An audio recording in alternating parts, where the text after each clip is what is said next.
Hello everybody, this is Mithril Zenith. Welcome back to another tier list for Fire Emblem. This time, because I've already gone through every unit for their respective games, I am going through the stats.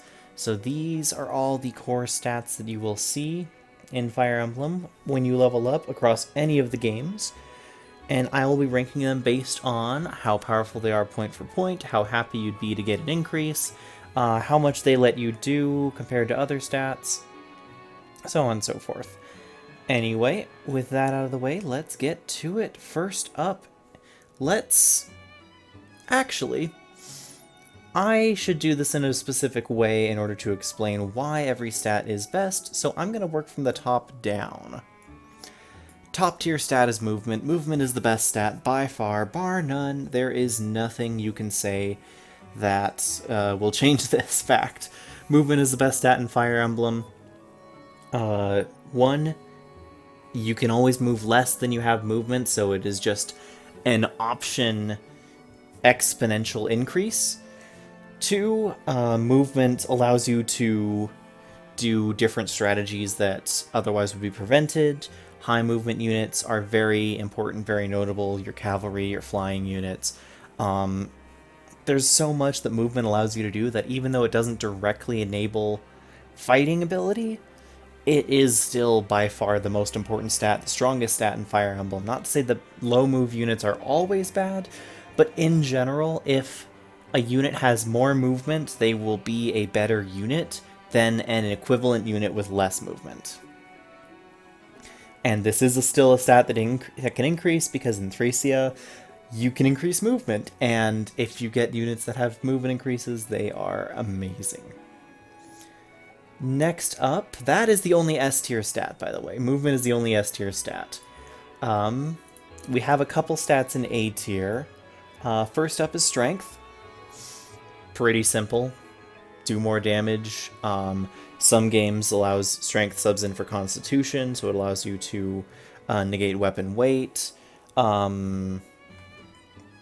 Strength is just a great stat. Some games it's merged with magic. And so in those games, count them as equivalent and put them in strength. Power, sometimes they name it as.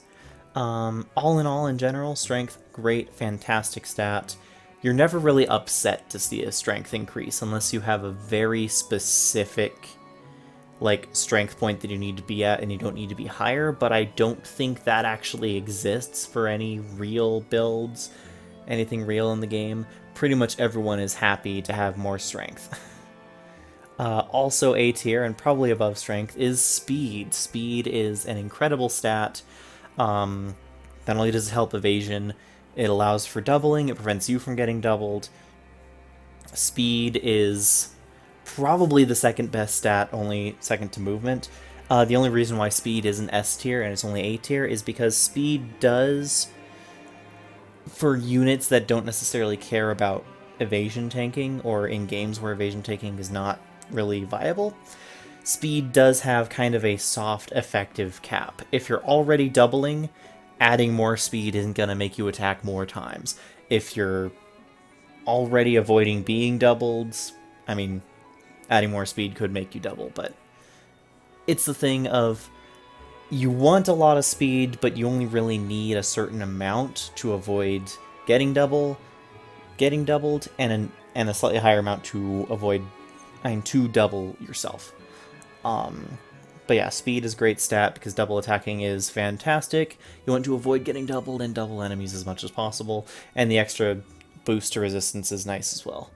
I think in games where it attributes to skills, I don't think it adds to many skills now that I think about it. I don't know, still fantastic stat.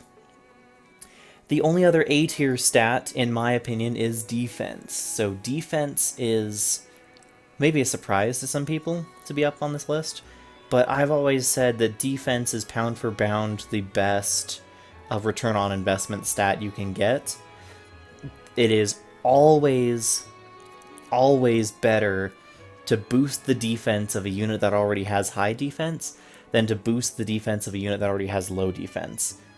At least until you get to the threshold where you're not taking any damage, because Again, kind of like how movement allows for exponential option increase, or speed breakpoints allow for significantly more effectiveness.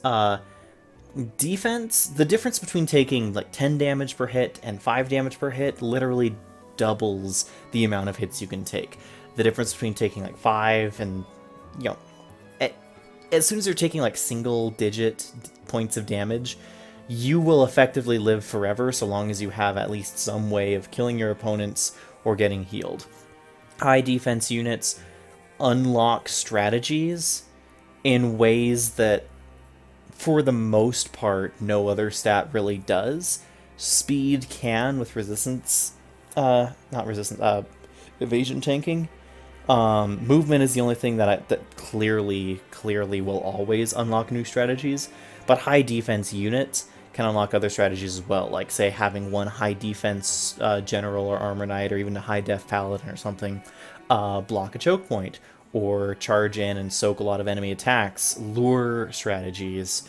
Dedu in Three Houses, early game, having him wait and having that +4 defense boost is insanely good early game, because that defense, pound for pound, is so important. So defense is another A tier stat.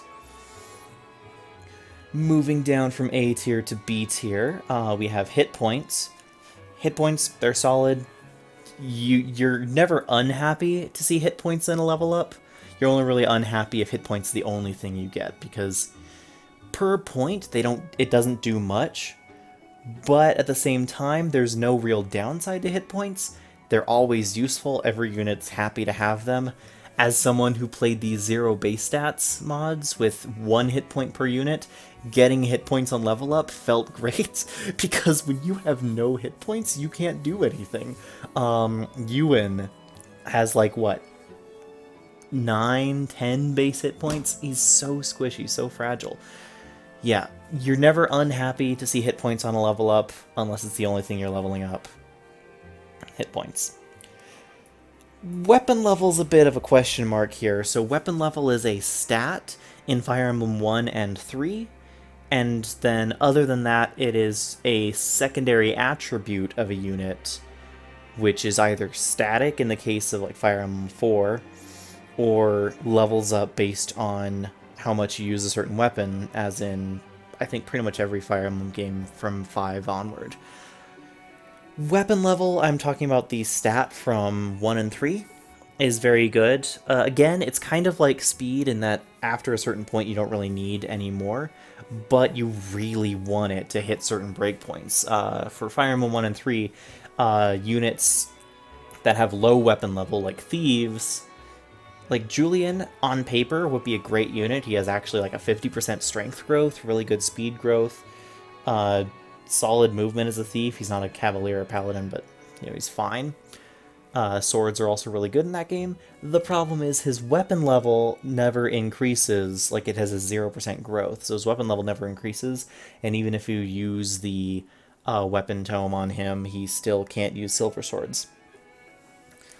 So weapon level is very important. Sita in Fire Emblem 1, at least, and I think 3 as well, can use Silver Lance at base with her starting weapon level, which greatly makes up for her low strength. It allows you to use Jagan's Silver Lance on her to get her kind of up to speed with the rest of the units and allow her to deal some damage and level up.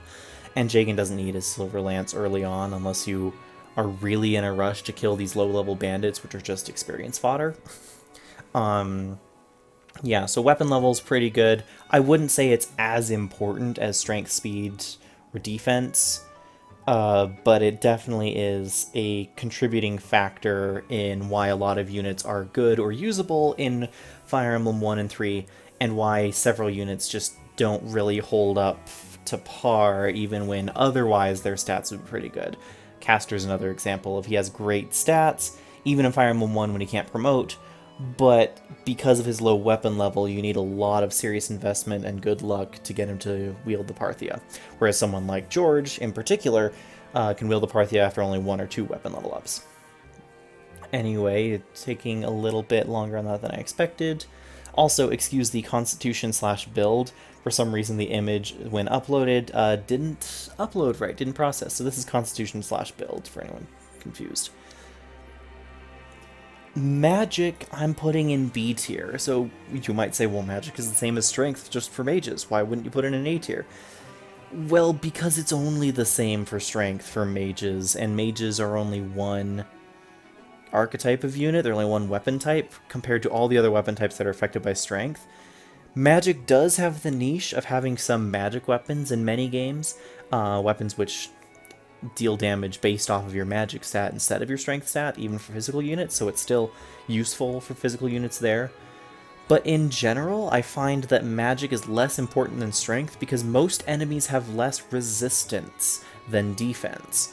So it's a lot easier to do meaningful damage with magic than it is to do meaningful damage with strength with equal levels of strength or magic.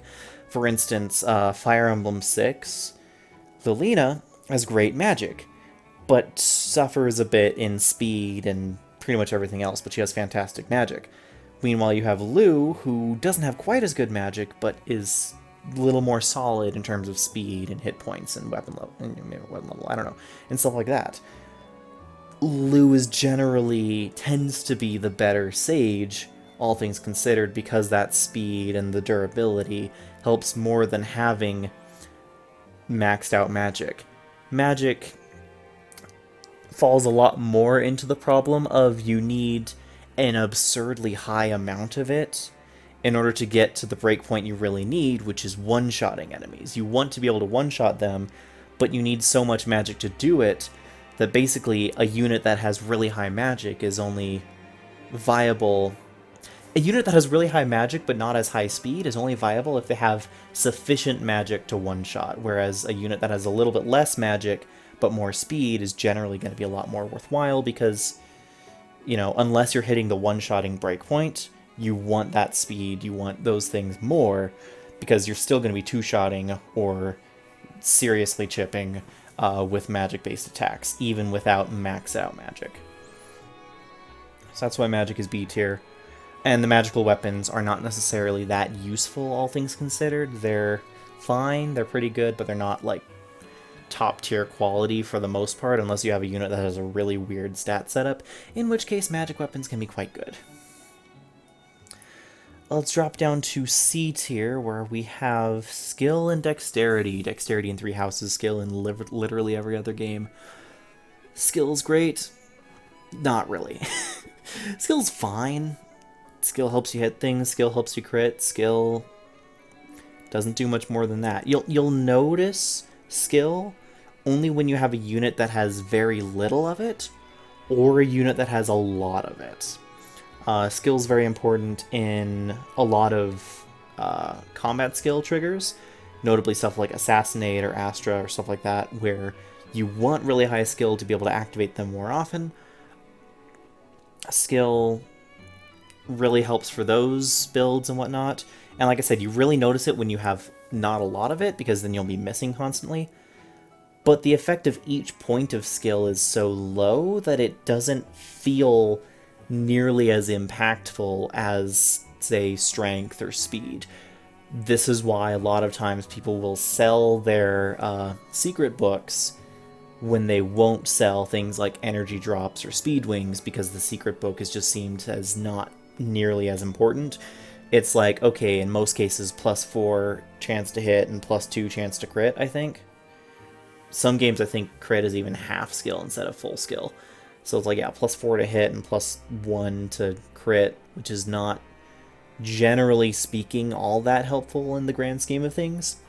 So yeah, skill's a C tier stat. It's not bad, but it's just not good enough. Another C tier stat is resistance. Now you might think, oh, defense is A tier, strength is A tier, magic is B tier. Why isn't resistance B tier? Because so few enemies attack with magic. The magical enemies that you face, and the magical enemies you face, will either be so weak that any amount of resistance kind of will do, kind of will help against them, or so strong that you need, again, kind of like magic, an absurd level of resistance, like significantly higher than any other units, to really make a difference, a meaningful difference. When in reality, speed, strength, hit points are all gonna be just fine. Also, resistance is C tier instead of B tier because it's the easiest stat to increase on the fly. If you have a barrier staff, if you have a pure water, if you have any of these items, they can increase your resistance. Most games it's +7. Every once in a while you'll see a game that's like +5 or +4. But for +7, and then that lasts for however many turns, it slowly falls off. That is incredible, and that really negates a lot of the need to have dedicated, more, let's just say, put it this way. The existence of stuff like pure water to substantially boost resistance means that having a couple more or less points of resistance doesn't really matter on most units, and it's only really notable on the individual units that have an exceptionally high amount of resistance. Certain Pegasus Knights, or Clerics, for example, where you can actually put them forward to be mage tanks in...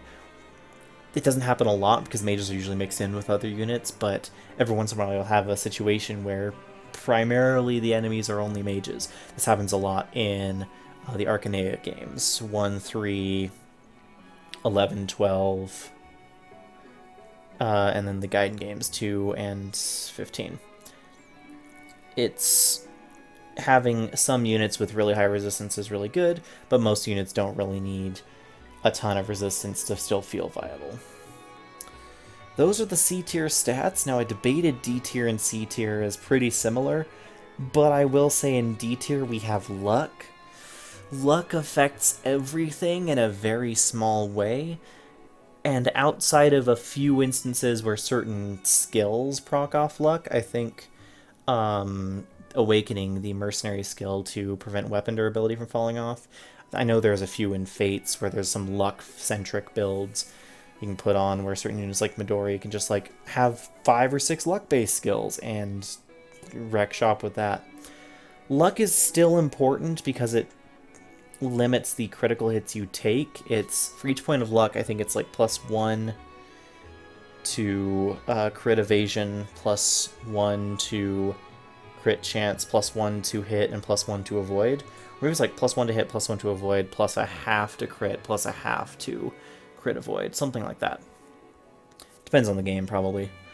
Either way, luck is fine, but again, for the most part, unless the unit has no luck, you're not really going to feel that much of a difference. Like I said, the only time is if a unit has no luck, then they're going to get crit more often, but a couple points of luck will fix that most of the time. So that's why occasionally you'll see, okay, give a unit like some Jagans have low luck, Null has 0 luck, infamously.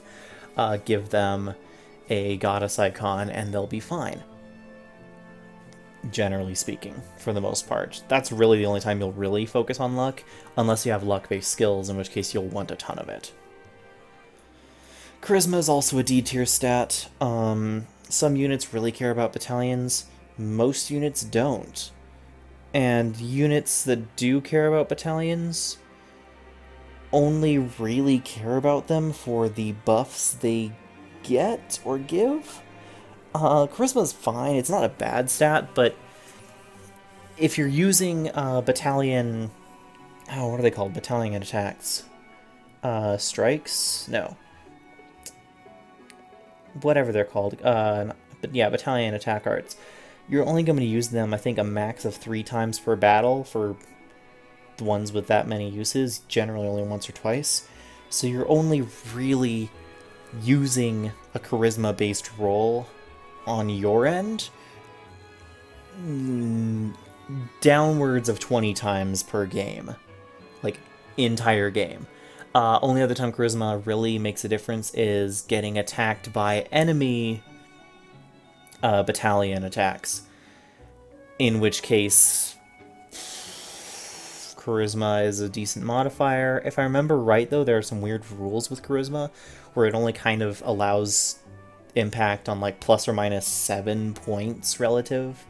Each point is like ±5 to hit, unless there's a lot of weird things going on with charisma, and that's why I say it's a D tier stat.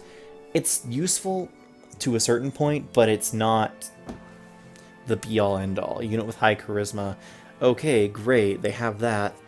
What else do they got?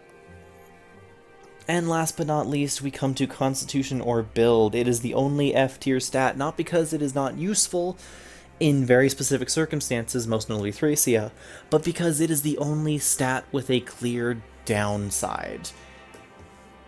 Constitution affects your ability to carry other units and ability to be carried by other units. It also affects your ability to use weapons without being slowed down in most games it appears in. But the ability to interact with other units in ways such as rescue, shove, that sort of thing, changes to Constitution really impact that and don't do so in pleasant ways most of the time.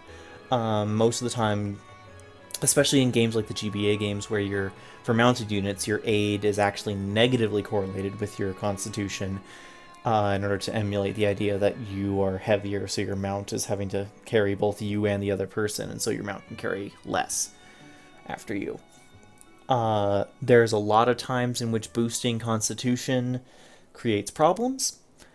Either the unit no longer can be carried, or you boosted the Constitution of a mounted unit and they can no longer carry the units they need to.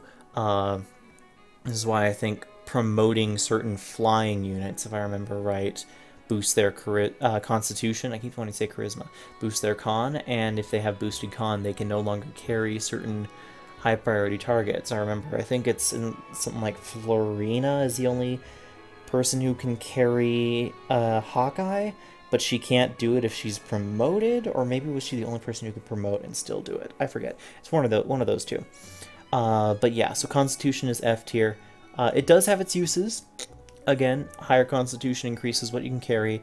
In Thracia, higher Constitution is really important for kidnapping enemy units to steal their stuff and to prevent your units from getting kidnapped. But also, if you prevent your unit from getting kidnapped, they're just going to get killed.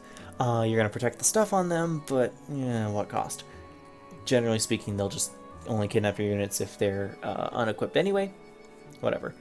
So higher Constitution is important in Thracia and can be important in other games, but oftentimes you're going to run into problems when you hit certain points of Constitution, which is why a point plus in Constitution is not always an improvement. Sometimes it is a problem, and that is why Constitution is the only F tier stat. Anyway, this has been another tier list. Not a 15-minute tier list. This one's like pushing 23 minutes. Hope you enjoyed. Leave your comments down below on what you think about this tier list. If you think that these stats are worthwhile, if you think that maybe magic should be the same as strength, or whatever. If you have any disagreements with how I tiered these stats, let me know in the comments down below. Till next time, this is Mythros Zenith signing out.